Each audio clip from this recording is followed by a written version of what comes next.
पांडवों का युद्ध हुआ कौरवों के साथ, सारे कौरव मर गए, पांडव जीत गए हैं। पांडवों में से एक तो खुश है, दुशासन का खून पी के मस्त है एकदम, भीम। अच्छा, भीम से आप बहुत दिमाग वाली उम्मीद कर भी नहीं सकते कि भीम बहुत गहरी बात सोचेगा, वो सब उम्मीद करने भी नहीं चाहिए उससे, ठीक है। अर्जुन से भी ज्यादा नहीं कर सकते क्योंकि वो कंफ्यूज हो जाता है, फिर कृष्ण से बोलते हैं ज्ञान दो, युद्ध के बीच में खड़ा होकर बोलते हैं ज्ञान दो मुझे, मैं कंफ्यूज हो गया हूं। नकुल सहदेव तो चॉकलेटी बच्चे हैं, उनको तो वो तो क्यूट बच्चे हैं बेसिकली, थोड़ा सीख लिया है तेज भी चलाना उन्होंने, लेकिन क्यूट बच्चे हैं। उनसे आप गहरी बात की उम्मीद करें, ज्ञान व्यान की बात की उम्मीद करें, वो नहीं चलेगा, ठीक नहीं लगता है। एक ही समझदार प्राणी है युधिष्ठिर, जो कभी कभी नैतिकता से विचलित हो जाता है, पत्नी को जुए में लगा देता है, लेकिन वैसे वो ठीक है आमतौर पर, एक आधी घटना छोड़। तो युद्ध जीतने के बाद बाकी चारों पार्टी कर रहे हैं।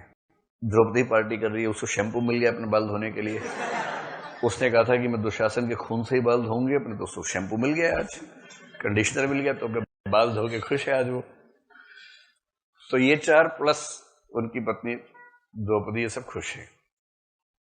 युधिष्ठिर को लग रहा है कि गलत हो गया, और वो युद्ध भूमि में गया। वहां एक व्यक्ति बाणों की शैया पे लेटा हुआ है, इंतजार कर रहा है कि कब टाइम आएगा मेरा। अच्छा भीष्म थे, क्या बात है, गजब, आपके जीएस थोड़ा अच्छा है। तो भीष्म, हाँ सीरियल देखा है, मुझे लगा शायद जीएस में कहीं आया था। तो इसी को गोलूपन कहते हैं। और ये अच्छा है, जीवन में थोड़ा बहुत रहना भी चाहिए, बहुत मैच्योर नहीं होना चाहिए, ये सहजता बनी रहे तो अच्छा रहता है। तो भीष्म पिता में लेटे हुए हैं, तो युधिष्ठिर उनके पास गए, गिल्ट फीलिंग से भरे हुए, कह रहे हैं कि बड़ी गलती हो गई, हम 5 बेवकूफों के चक्कर में पूरा शहर नष्ट हो गया, इतने लोग मर गए युद्ध में। उसके बाद भीष्म ने आज तक नहीं बोला था, पर दिनकर के हाथ से बोल दिया है। आपको पता है कि भीष्म ने एक प्रतिज्ञा ली थी, दरबार में माहौल बना, थोड़ा इमोटिवली हाई हो गए, तो ऐसा होता ना, इमोशनल इंटेंसिटी हो जाती कभी कभी, और भावनाओं के ताड़ वृक्ष पर चढ़कर कह बैठे, आजीवन अविवाहित रहूंगा, राज्य की सेवा करूंगा। ऐसी बात आदमी कह देता है भावनाओं के अतिरेक में, बाद में रियलाइज होता है कि जल्दबाजी में कह दिया।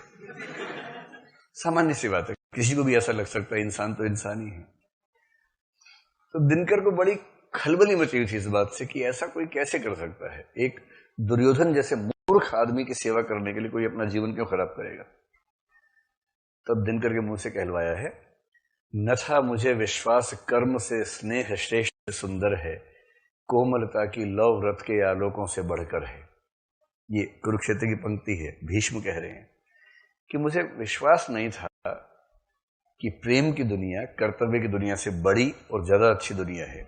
इसका भाव मतलब ये है कि अरे यार गलती हो गई, जल्दबाजी में कह बैठा। दिनकर वो कवि है जिनको पढ़ते हैं वो खून खोलने लगता है।